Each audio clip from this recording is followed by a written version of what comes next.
നമ്മുടെ മാതാപിതാക്കൾക്കൊക്കെ അല്ലാഹു മഗ്ഫിറത്തും റഹ്മത്തും പ്രദാനം ചെയ്യുമാറാകട്ടെ എന്ന ഒറ്റ പ്രാർത്ഥനയോടെ പരിശുദ്ധമായ ലൈലത്തുൽ ഖദറിന്റെ രാവാകാൻ സാധ്യതയുള്ള ഈ മനോഹരമായ രാവിന്റെ വിഷയത്തിലേക്ക് ഞാൻ നിങ്ങളുടെ ശ്രദ്ധയെ ക്ഷണിക്കുന്നു. റമളാൻ വിട പറയാൻ പോവുകയാണ്. പരിശുദ്ധ റമളാൻ. ആ വിട പറയാൻ പോകുന്ന റമളാനിന്റെ ഒടുക്കത്തെ പത്തിലാണ് ഈ ലൈലത്തുൽ ഖദർ. ലൈലത്തുൽ ഖദറി ഖൈറും മിൻ അൽഫി ശഹർ. 1000 മാസങ്ങളേക്കാൾ ഖൈറായതാണ് ഈ ലൈലത്തുൽ ഖദർ. 1000 മാസങ്ങളേക്കാൾ ഖൈറായതാണ്.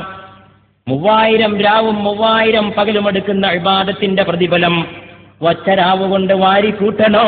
ഈ രാവിൽ ഇബാദത്ത് ചെയ്യുക, ഈ രാവിൽ ഇബാദത്ത് ചെയ്യുക. 80 കൊല്ലം ഒരു മനുഷ്യന്റെ ആയുസ് ഒരു പക്ഷേ 80 കൊല്ലം ഉണ്ടാകാൻ പ്രയാസമാണ്. ഇന്ത്യൻ ആവറേജ് ഏജ് 60 വയസ്സാണ് ഒരു ഇന്ത്യക്കാരന്റെ ശരാശരി ആയുസ്. പക്ഷേ 80 കൊല്ലത്തെ ഇബാദത്തെടുത്ത പ്രതിഫലം ഒറ്റ രാവ് കൊണ്ട് ലഭിക്കണമോ? ഈ പരിശുദ്ധമായ രാവ് കൊണ്ട് നേടുക.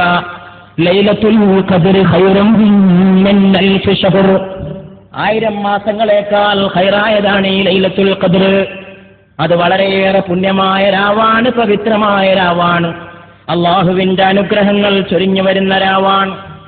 പക്ഷേ ലൈലത്തുൽ ഖദർ വരുമ്പോൾ സന്തോഷം നമ്മുടെ മനസ്സിൽ ഉണ്ടാകുന്നു. എന്താണ് ഈ ലൈലത്തുൽ ഖദർ? എന്താണ് ഈ ലൈലത്തുൽ ഖദർ? ലൈലത്തുൽ ഖദറി ഖൈറും മിൻ അൽഫി ശഹർ. ഇന്നാ അൻസൽനാഹു ഫീ ലൈലത്തുൽ ഖദർ. നാം ആ ഖുർആനിനെ ലൈലത്തുൽ ഖദറിലാണ് അവതരിപ്പിച്ചിട്ടുള്ളത്.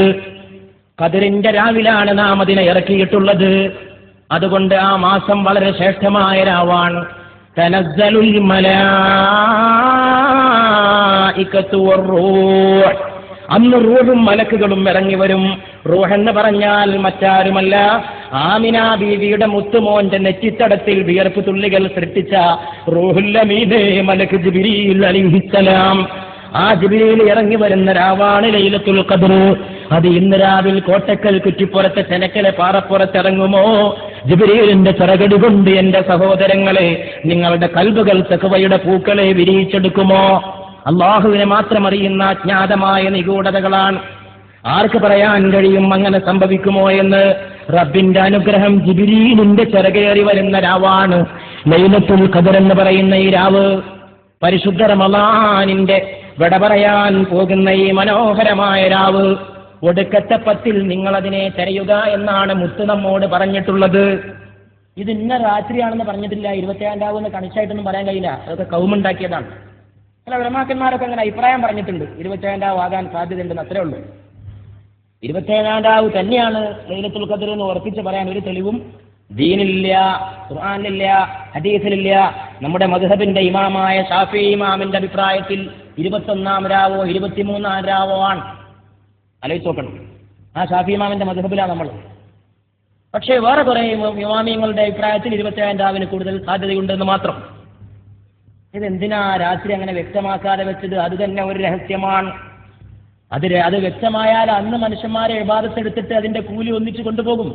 വ്യക്തമാകാതിരുന്നാലോ ഏത് രാവും ആ രാവാകാൻ സാധ്യതയുണ്ട് എന്ന് മനസ്സിലാക്കിയിട്ട് കൂടുതൽ ഇബാദത്തിലേക്ക് ഇറങ്ങി വരും ഏത് രാവും. ലൈലത്തുൽ ഖദർ ഇന്ന ദിവസമാണെന്ന് എനിക്ക് ബോധ്യപ്പെട്ടാൽ ഞാൻ എന്താണ് ചെയ്യേണ്ടത് എന്നൊരു ഭാര്യ ഭർത്താവിനോട് ചോദിച്ചു. ഭാര്യ സാധാരണ ഭാര്യയല്ല, ആയിഷ ബീവിയാണ്. സിദ്ദീഖിന്റെ ഓമന മകളായ സയ്യിദത്തുന ആയിഷത്തു സിദ്ദീഖ റളിയല്ലാഹു തആല അൻഹ. ഭർത്താവ് അല്ലാഹുവിന്റെ റസൂലാണ്. ചന്ദ്രഗോളങ്ങൾ ചുറ്റിക്കറങ്ങി വന്ന ഭർത്താവിന്റെ കൂടെ കിടന്ന ആയിഷ ബീവിയെ നിങ്ങൾ എത്ര ഭാഗ്യവതിയാണ്. ആയിഷ ബീവി ചോദിക്കുന്നു, എനിക്ക് ലൈലത്തുൽ ഖദർ ഇന്ന രാവാണെന്ന് ബോധ്യപ്പെട്ടാൽ ഞാൻ എന്താണ് ചെയ്യേണ്ടത് അല്ലാഹുവിന്റെ റസൂലേ?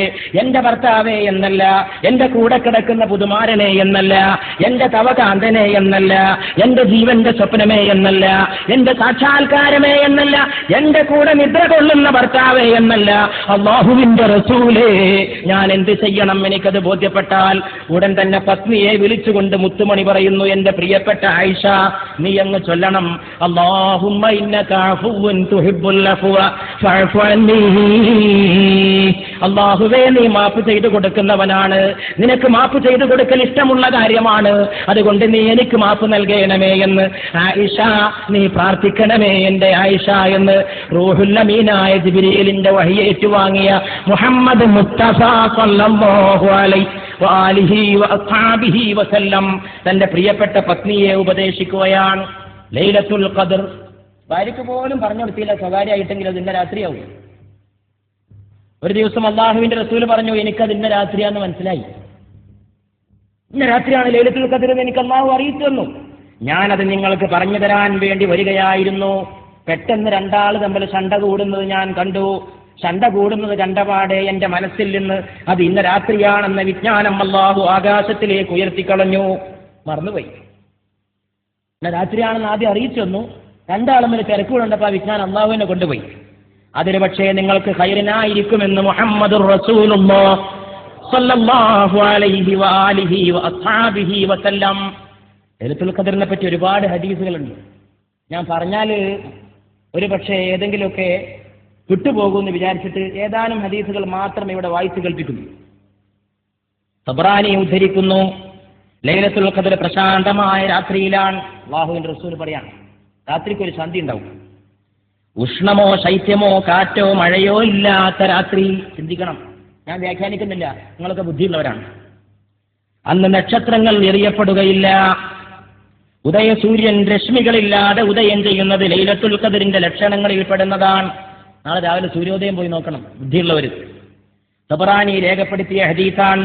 വേറെ ഒരു ഹദീസിൽ സഹീഹ് ബുഖാരിയിൽ പറയുന്നു, അല്ലാഹുവിന്റെ റസൂൽ ലൈലത്തുൽ ഖദർ റമദാൻ 27-നോ 29-നോ ആണ്.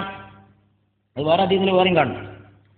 വേറെ ഒരു ഹദീസിൽ ഇബ്നു മാജാ റഹ്മത്തുള്ളാഹി അലൈഹി റിപ്പോർട്ട് ചെയ്യുന്നു, ലൈലത്തുൽ ഖദർ നഷ്ടപ്പെടുന്നത് നിർഭാഗ്യവാന്മാർക്കാണ്, നഷ്ടപ്പെടുന്നവർക്ക് സകലതും നഷ്ടപ്പെടും.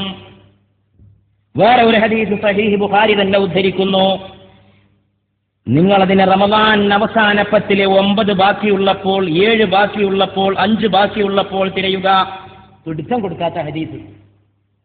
9 ബാക്കിയുള്ളപ്പോൾ, 70 ബാക്കിയുള്ളപ്പോൾ, 5 ബാക്കിയുള്ളപ്പോൾ തിരയുക. വേറെ ഒരു ഹദീസ് സഹീഹ് ബുഖാരി, വല്ലവനും ലൈലത്തുൽ ഖദറിനെ കണ്ടെത്തണമെങ്കിൽ റമദാനിലെ ഒടുവിലത്തെ 10 അതിനെ അന്വേഷിക്കണം. വേറെ ഒരു ഹദീസ് വീണ്ടും ബുഖാരി, റമദാൻ അവസാന 10-ലെ ഒറ്റയിട്ട രാവുകളിൽ ലൈലത്തുൽ ഖദറിനെ പ്രതീക്ഷിക്കുക. വേറെ ഹദീസ് അഹ്മദ് ഉദ്ധരിക്കുന്നു റഹിമത്തുള്ളാഹി അലൈഹി, ലൈലത്തുൽ ഖദറിനെ നിങ്ങൾ റമദാനിലെ ഒടുവിലെ 10-ൽ, അതായത് 25-നും 27-ലും 29-ലും അന്വേഷിക്കുക. വീണ്ടും അഹ്മദ് റഹിമഹുല്ലാഹ് ഉദ്ധരിക്കുന്നു, അല്ലാഹുവിന്റെ റസൂൽ പറഞ്ഞതായിട്ട്, ലൈലത്തുൽ ഖദർ റമദാനിലെ 27-ാം രാവിലാണ്. പക്ഷെ അത് കേട്ടിട്ട് 27 വിശ്വസിക്കാനും ഉറപ്പിച്ച് പറ്റില്ല. ഇവിടെ വേറെ 21 എന്ന് പറഞ്ഞാൽ അള്ളാന്റെ റസൂൽ തന്നെയാണ്. അത് ഈ റസൂൽ തന്നെയാണ് 29-ഉം 23-ഉം ഒക്കെ പറഞ്ഞത്. അതുകൊണ്ടാണ് ഇമാം ഷാഫിഈ റഹ്മത്തുള്ളാഹി അലൈഹി 21-ാം രാവിനെയും 23-ാം രാവിനെയും പിടിച്ചത്. തിരുമേനിയുടെ സഹീഹ് ബുഖാരി ഉദ്ധരിക്കുന്നു, തിരുമേനിയുടെ അനുചരന്മാരിൽ കുറെ പേർ ലൈലത്തുൽ ഖദറിനെ റമദാനിലെ ഒടുവിലത്തെ ആഴ്ചയിൽ വരുന്നതായി സ്വപ്നം കണ്ടു. നബി സല്ലല്ലാഹു അലൈഹി വസല്ലം പറഞ്ഞു, നിങ്ങളുടെ എല്ലാം സ്വപ്നങ്ങൾ അവസാനത്തെ 7 ദിവസങ്ങളിൽ ഒത്തുവരുന്നതായിട്ടാണ് കാണുന്നത്. അതുകൊണ്ട് ആരെങ്കിലും ലൈലത്തുൽ ഖദറിനെ അന്വേഷിക്കുന്നുണ്ടെങ്കിൽ ഒടുവിലത്തെ ആഴ്ചയിൽ അവൻ അതിനെ കാത്തിരിക്കട്ടെ. സഹീഹ് ബുഖാരി. വേറെ ഒന്ന് വീണ്ടും തബ്റാനി ഉദ്ധരിക്കുന്നു, ലൈലത്തുൽ ഖദർ നിങ്ങൾ തേടിപ്പിടിക്കുക. റമദാനിലെ 21, 23, 25, 27, 29 എന്നീ ദിനങ്ങളിലെ ഒരു രാത്രിയിലാണിത്. അല്ലാഹുവിൽ വിശ്വസിച്ചും അവനിൽ നിന്നുള്ള പ്രതിഫലം ആശിച്ചും ആര് ആ രാത്രി നമസ്കരിച്ചുവോ അവന്റെ മുഴുവൻ പാപങ്ങളും മുൻ പാപങ്ങളും പൊറുക്കപ്പെടും. തബ്റാനി. വീണ്ടും സഹീഹ് ബുഖാരിയിൽ അല്ലാഹുവിന്റെ റസൂൽ പറയുന്നതായിട്ട് ഇമാം ബുഖാരി റഹിമഹുല്ലാഹ് ഉദ്ധരിക്കുന്നു, ഞങ്ങൾക്ക് ലൈലത്തുൽ ഖദറിനെ വിശദീകരിച്ചു തരാൻ നബി സല്ലല്ലാഹു അലൈഹി വസല്ലം പുറപ്പെട്ടു. വഴിയിൽ വെച്ച് മുസ്ലിങ്ങളിൽപ്പെട്ട 2 പേർ തമ്മിൽ ശണ്ട കൂടി. അപ്പോൾ നബി സല്ലല്ലാഹു അലൈഹി വസല്ലം പറഞ്ഞു, നിങ്ങൾക്ക് ലൈലത്തുൽ ഖദറിനെ പറഞ്ഞു തരാനാണ് ഞാൻ വന്നിരുന്നത്. 2 പേർ ശണ്ട കൂടിയപ്പോൾ എന്റെ അറിവ് ഉയർത്തപ്പെട്ടു. അത് നിങ്ങൾക്ക് ഗുണകരമായേക്കാം. നിങ്ങൾ അതിനെ 9-ലും 7-ലും 5-ലും അന്വേഷിക്കുക. സഹീഹ് ബുഖാരി.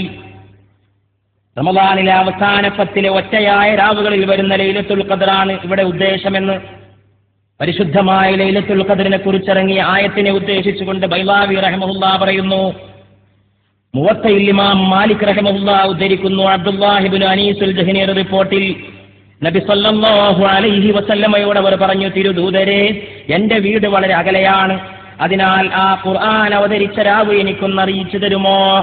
ഒത്തിരി വളവ് കാണിച്ചതാണ്.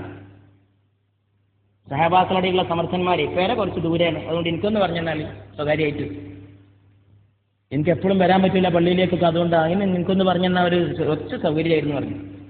അത് തുറുക്കുണ്ടാക്കുന്ന മത്സരത്തിലായിരുന്നില്ല, അവര് ആഖിറത്തിൽ എന്തെങ്കിലും നേടാൻ കഴിയുമെന്നുള്ള മത്സരത്തിലായിരുന്നു. അതിനാൽ അവർ അവതരിച്ച രാവ് എനിക്കൊന്ന് അറിയിച്ചു തരുമോ? അപ്പോൾ തിരുമേനി അരുളി, റമദാൻ 23-നാണ് അത് അവതരിച്ചത്. നോക്കണം, 27 ഉറപ്പിച്ച് പറഞ്ഞതായിട്ട് ഹദീസിൽ കാണുന്നു. അതേ അള്ളാന്റെ റസൂലാ പറഞ്ഞത് 23-നാണ് അത് അവതരിച്ചത്. ആകെ കൂടി ഇങ്ങനെ വട്ടം കറക്കണ ഡേറ്റാ ലൈലത്തുൽ ഖദറിന്റെ ഡേറ്റ്. അത് അങ്ങനെ തന്നെ വേണം. എന്തിനാ അങ്ങനെ വെച്ചത്? നമുക്ക് ഇബാദത്ത് ചെയ്യാനാണ്, അല്ലാതെ കൽത്തപ്പം ചുട്ട് തിന്നാനല്ല. എന്തൊക്കെയാണ് ഈ കൗമ ഉണ്ടാക്കി വെച്ചത് ദീനില്? അതിനല്ലേ എല്ലാവരും പ്രോത്സാഹനം കൊടുക്കുന്നത്. കൽത്തപ്പം ചുട്ടിട്ട് നിങ്ങൾ ലൈലത്തുൽ ഖദറാകാൻ സാധ്യതയുള്ള രാവിലോ പകലിലോ തിന്നണമെന്ന് അള്ളാഹ് പറഞ്ഞിട്ടുണ്ടോ? റസൂല് പറഞ്ഞിട്ടുണ്ടോ? ഒരു ഇമാമ് പറഞ്ഞിട്ടുണ്ടോ? ഒരു ആലിം പറഞ്ഞിട്ടുണ്ടോ? നാട്ടുകാരുണ്ടാക്കിയെന്നല്ലാതെ. അള്ളാഹും റസൂലും പറഞ്ഞത് വേറെയാണ്. അത് നിസ്കാരം, ഖുർആന്, എഴുത്തിക്കാഫ്, ഇബാദത്തൊക്കെയാണ്. കലത്തപ്പം അത് വലിയ വലിപ്പത്തിൽ ചക്കരി തന്നെ ഉള്ളി ചേർത്തിട്ട് നോമ്പ് വെച്ചാൽ ഡീം അല്ലെ കദീനക്കുറ്റി പോലെ കഴുത്ത് വരെ ഉറപ്പിച്ചവിടെ നിർത്തുക. ലൈലത്തുൽ ഖദർ ആയില്ല, രാവിലെ റെഡിയായിപ്പോയി. ഇതൊക്കെ പ്രിയപ്പെട്ടവരെ നമ്മൾ ശ്രദ്ധിക്കണം. അള്ളാഹു റസൂലും പറഞ്ഞത് കേട്ടാൽ മതി. നാട്ടിലെ കൗമുണ്ടാക്കി വെച്ച് ദുരാചാരങ്ങളിൽ ചെറുപ്പക്കാരകപ്പെട്ടു പോകരുത്. ഞാൻ പറഞ്ഞത് ആരും അപ്പം ചുടണ്ടാ തിന്നണ്ടാവുന്നില്ല, അപ്പം ചുട്ടോളി തിന്നോളി, രസമുള്ള അപ്പൊക്കെ തിന്നാം. പക്ഷെ ലൈലത്തുൽ ഖദറിന്റെ ഏറ്റവും വലിയ പ്രാധാന്യം കലത്തപ്പാണ് എന്ന് തെറ്റിദ്ധരിക്കരുത്. അത്ര എനിക്ക് നിർബന്ധമുള്ളൂ. അതിന്റെ പ്രാധാന്യം ഇബാദത്താണ്, അത് മനസ്സിലാക്കണം. പ്രിയപ്പെട്ട സഹോദരങ്ങളെ, ലൈലത്തുൽ ഖദർ, ഖദർ എന്ന വാക്കിന് പല അർത്ഥങ്ങളുണ്ട്.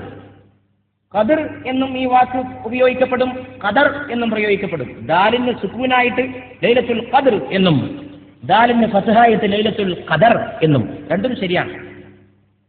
ഖദർ എന്ന് പറഞ്ഞാൽ കണക്കാക്കുക എന്നർത്ഥമുണ്ട്, നിർണയം എന്നർത്ഥമുണ്ട്, ഇടുക്കം എന്നർത്ഥമുണ്ട്, ബഹുമാനം എന്നർത്ഥമുണ്ട്. ലൈലത്തുൽ ഖദർ കണക്കാക്കുന്ന രാത്രി, എല്ലാം കണക്കാക്കുന്ന രാവ്. ഖുർആൻ തന്നെ പറയുന്നു, സർവ്വ കണക്കുകളുമായിട്ട് റൂഹുൽ അമീനും മലായികത്തും ഇറങ്ങി വരുന്ന ദിവസമാണ് ആ ലൈലത്തുൽ ഖദർ, വരുന്ന രാവാണ് ആ ലൈലത്തുൽ ഖദർ, കണക്കാക്കുന്ന രാവ്. വേറെ ഒരർത്ഥം ബഹുമാനം. പരിശുദ്ധ ഖുർആൻ അല്ലാഹു ഒരു സ്ഥലത്ത് പറഞ്ഞിട്ടുണ്ട്, വമാ ഖദറുല്ലാഹ ഹഖ ഖദ്രിഹി, അല്ലാഹുവിനെ അവരെ ബഹുമാനിക്കേണ്ട പോലെ ബഹുമാനിച്ചില്ല. അവിടെ ഖദറിനർത്ഥം ബഹുമാനം എന്നാണ്. അതിങ്ങോട്ട് ഫിറ്റാക്കി നോക്കുകയാണെങ്കിൽ ലൈലത്തുൽ ഖദറിന് ബഹുമാനിക്കപ്പെട്ട രാവ് എന്നാണ് അർത്ഥം കൊടുക്കുക എന്ന് സഹീഹ് ബുഖാരിയുടെ പ്രസിദ്ധമായ വ്യാഖ്യാനം എഴുതിയ ഇമാം ഹാഫിള് ഇബ്നു ഹജർ അൽ അസ്ഖലാനി റഹ്മത്തുള്ളാഹി അലൈഹി പറയും. അവരുടെ അഭിപ്രായത്തിൽ ലൈലത്തുൽ ഖദറിന്റെ അർത്ഥം ബഹുമാനിക്കപ്പെട്ട രാവ് എന്നാണ്, കണക്കാക്കുന്ന രാവ് എന്നല്ല. പക്ഷേ ശാഫിഈ മദ്ഹബിന്റെ ഏറ്റവും വലിയ പണ്ഡിതനും ഇമാമുമായിട്ടുള്ള സയ്യിദുനാ ഇമാം നബവി റഹ്മഹുല്ലാഹ് പറയുന്നു, കണക്കാക്കുന്ന രാവ് എന്ന അർത്ഥമാണ് കൂടുതൽ സ്യൂട്ട്. അതൊക്കെ പണ്ഡിതന്മാർക്കിടയിലുള്ള സുന്ദരമായ അഭിപ്രായ വ്യത്യാസങ്ങളാണ്. നന്മയിലേക്കും ഖൈറിലേക്കും ഉമ്മത്തിനെ നയിക്കാൻ പോന്ന, റഹ്മത്തിലേക്ക് നയിക്കാൻ പോകുന്ന അഭിപ്രായ വ്യത്യാസങ്ങൾ. ഇഖ്തിലാഫു ഉലമാഇ ഉമ്മത്തി റഹ്മ, എന്റെ ഉമ്മത്തിന്റെ പണ്ഡിതന്മാരുടെ അഭിപ്രായ വ്യത്യാസം അനുഗ്രഹമാണ് എന്ന് പറഞ്ഞിട്ടുള്ള ആ അഭിപ്രായ വ്യത്യാസമാണ് ഇവിടെ നമുക്ക് കാണുവാൻ സാധിക്കുന്നത്. കുഴപ്പമുണ്ടാക്കുന്ന അഭിപ്രായ വ്യത്യാസമല്ല. കുഴപ്പമുണ്ടാക്കുന്ന അഭിപ്രായ വ്യത്യാസമൊക്കെ തീരണം എന്നാണ് നമ്മൾ ആഗ്രഹിക്കേണ്ടത്. സമുദായത്തിൽ കുഴപ്പമുണ്ടാക്കുന്ന അഭിപ്രായ വ്യത്യാസങ്ങൾ ഉണ്ടാകരുത്, നല്ല അഭിപ്രായ വ്യത്യാസങ്ങൾ ഉണ്ടാവട്ടെ.